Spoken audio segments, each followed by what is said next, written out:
back to another economist, Ralf Martin. Ralph's an assistant professor here at Imperial. I won't ask you where you stand on the optimism, pessimism scale, but you're standing there. And Ralph's going to talk a bit about, I guess, the sort of economics of different policy approaches. So, Ralf. So, good morning, or good afternoon already. Thanks for being here. Everybody here in the room, I assume, is super interested and excited or worried about climate change.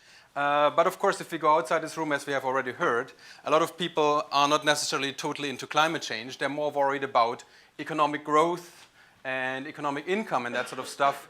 And so if we want to do something about climate change, we better explain them what all of this action on climate change policies are doing to growth. And as we already have heard a little bit this morning, and the sort of bleak economists, or maybe some people might call it bleak, but actually I think it's not so bleak, is a bit like this, you know. We think that economies, you know, or at least in the West, we've been used to pretty nice growth of a couple of percentage points over the last years, and a lot of people think this will carry on for a long time, or forever, maybe.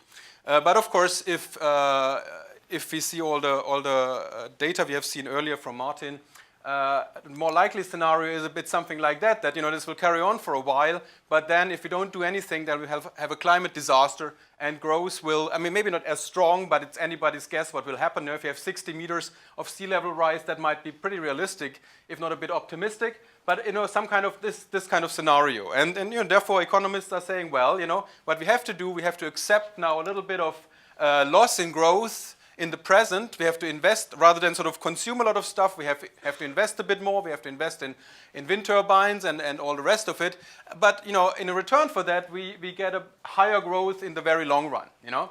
And, you know, some people might call this bleak, but actually it's a pretty good, you know, investment proposition. And so, you know, in terms of growth, you know, that looks pretty good. However, you know, if you hear some of the discussion of politicians, and also this morning, you know, some of the discussion was a bit along those lines. They're outlining a slightly different scenario. You know, you have here Ed Davey here. He used to be the climate change secretary in this country, and he says, you know, climate change policies are unashamedly good for growth. And Barack Obama also talking about how much growth and employment these climate change policies will generate. And you know, I think I'm not sort of you know, I don't do them a disservice by saying, you know, that is a sort of a slightly different perspective, and it's not like those scenarios here, but it's more something like that if we, you know, start now to invest in climate change and do all of these things, try to find the savings and install the wind turbines, then what's actually going to happen is not only will we prevent the climate disaster, you know, 50 years down the line, but also we will have higher growth now and higher income now in the present. And now it really kicks in that I'm an economist, right? This sounds like just too good to be true. And this is like, you know, really, you know. But then again, you know, maybe, you know, it's not inconceivable that all of these investments, I mean, as we've been hearing this morning, there's a lot of high return in investment in energy efficiency, or maybe wind turbines are just, you know, economically, even if there's no climate change, a much better investment than these sort of coal-fired and gas-fired power stations. But then again, you know, as an economist, we think, well, if this is the case, then the market is probably best placed to figure this out. You know, really the government cannot help here. The government cannot improve this thing by sort of telling people to do more of this. But of course, you know, the other thing you have to consider is that when it comes to investment, there is often, you know, there's a benefit for the people who are investing into something, but there's often also benefit for people who are not investing in this stuff. There are sort of spillovers, and this is particularly true if you talk about investments in R&D, in technology. There are knowledge spillovers, you know, where, you know, me doing some research on something will benefit me somehow, but it also will benefit somebody else. You know. One example here is the iPhone, a recent example. You know, Apple did a lot of research on smartphones, and that sort of helped not only Apple to get benefits and be very happy about that, but it also helped a lot of other phone makers to develop these devices much faster than they would have done otherwise. So they didn't have to reinvent the wheel. So there were benefits to them as well, to Google and all the others. So now we have a technological problem here. So, one way of how we can have this sort of dream scenario of the politicians that we can have higher growth, even in the short run, not only can we prevent climate disaster, but we can have higher growth in the short run. We could have this if these spillovers, in particular the knowledge spillovers from these clean technologies, are higher than the knowledge spillovers from the dirty technologies. Yeah, so dirty spillovers, smaller than the clean spillovers. So we thought, we should give the politicians the benefit of the doubt, and we should look into this, or at least, we should debunk them. That was really our motivation. We wanted to debunk the politicians with their statements. This can't be true. Why should this be true? There's no good reason for it. But how do we do this? Well, of course, it's very hard to measure these spillovers, but sort of a subset of these spillovers is very easy to capture, and a lot of people have done this in the past, economists and others, and this is by exploiting, what is the best data source we have. It has, of course, shortcomings, but it's the best data source we have on innovative behavior, which is the patent data system. Yeah? So here you have an example. You have a patent here for something which is a kind of an energy generation system where they use the waste heat from a telephone mast to generate energy in some way. I don't know. The engineers are probably more on this side of the room. And that's a very nice innovation, probably. Where's this thing? And what you see here on a patent document like this, there will be references to previous knowledge, to previous art that sort of help to create this sort of new innovation. And in this particular case, there is a reference to something which looks like a building in Dubai, but it's actually a very fancy turbine, which sort of was the precursor to making this innovation. So this is the kind of thing we want to look at. Here's a nice example, and sort of allows me to put a picture of a windsurfer, which is one of my goals on every presentation. And what is this? It's basically a patent about an audio encoding system. Yeah? So somebody came up with a new way of encoding audio in 2008. And lo and behold, what does it refer to? It refers to an earlier patent from 1981 about an energy generation system from wave power, wave power plant. So that wave power, studying the sea waves somehow helped understanding audio waves better. This is the kind of things we're interested in, these kind of spillovers. So what we did, using this kind of data, we sort of went through all of this data. We went through, or rather our computers went through the most comprehensive patent database there is, which is sort of compiled by the European Patent Office in conjunction with the OECD. Unfortunately, our OECD colleague has left. Thanks to them.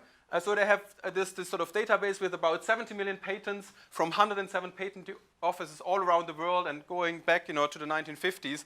So we went through those, and in those we identified 200,000 clean patents and about 1 million of what we call dirty innovations. And so what is clean, what is dirty? Well, there are many different ways of how you can cut this, and we looked at very different ways, but basically the majority of the innovations in this field are basically in electricity generation and in sort of automotive cars, essentially.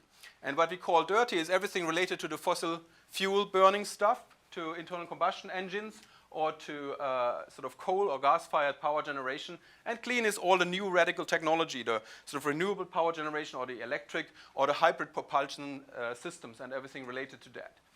And then we just compared the spillovers between those two. And what we found was rather surprising. And there are there are different ways of how you can analyze this, and I think we used every conceivable way. But our favorite way of summarizing it, which is sort of is this one, and we call it innovation flowers. And basically what you see here, we take a draw of 1,000 dirty innovations and 1,000 clean innovations. I would like to show you all the 1 million of them, but if I did that, you had just had a blur on the screen, so we have to reduce ourselves to around 30 to 1,000. And they're all from the same year, so if there are issues about timing, that is sort of taken out. And the dots, the nodes on this sort of graph, they are the innovations. And the edges, the little flower pebbles, they are the spillovers. So what you see here, the green flower is much bigger than the dirty flower, and you also see these big bushels. So what this basically means, there are way more spillovers from clean innovations than there are from dirty innovations, and also you have way more what you might call superstar innovations, which sort of influence a whole lot of other innovations.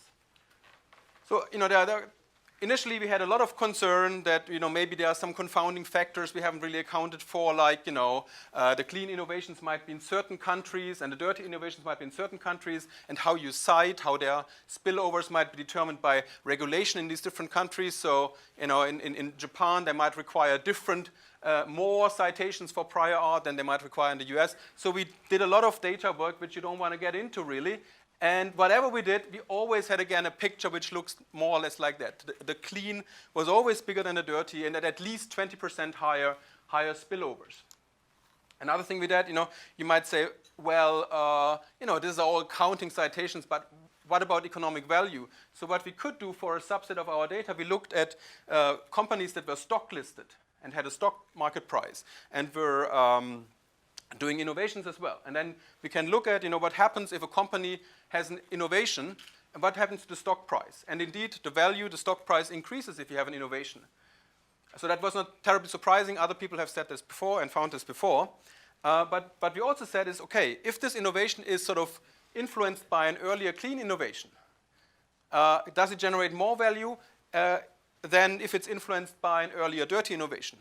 Or is it the other way around? So what we found there, again, is that the value increase of a new innovation is higher if you're influenced by a clean innovation in the past. So what this means basically that reinforces the sort of argument. So we have not only more spillovers, but also these spillovers seem to be worth more when it comes to clean than to dirty.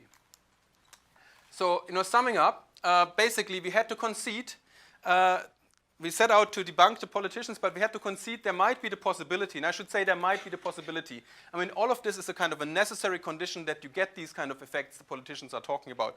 But in the data at the moment, we have this necessary condition, and we're doing more work at the moment to figure out if the sort of effect is strong enough to really translate into higher growth, or does it just mean the sort of growth drop in the present will not be as bad as we thought before. So that's what we're working on now. The other thing you might ask, okay, so what is the reason for this gap, And again, we looked at various different things, like, some people said, these clean innovations, they are more general purpose or something like that. We couldn't really find any evidence that would really explain the spillover gap. So the only thing we are left with at the moment is that we're saying, okay, these new clean technologies, they're just emerging technologies. It might be an inherent feature of at least certain emerging technologies. And sort of the one piece of evidence we have to back this up is that we compared then also the spillovers not only between clean and dirty, but also the spillovers between different sort of emerging technologies. And what you see here is a sort of clean electricity and the clean car technologies. They're bang in the middle between these other emerging technologies such as biotech and sort of IT, robot, nanotechnology related stuff. So, I think my time is up, so thanks for listening, and let me give you another spillover. Hopefully later we get to that kind of spillover in the bar. Thank you. Thanks, Ralf.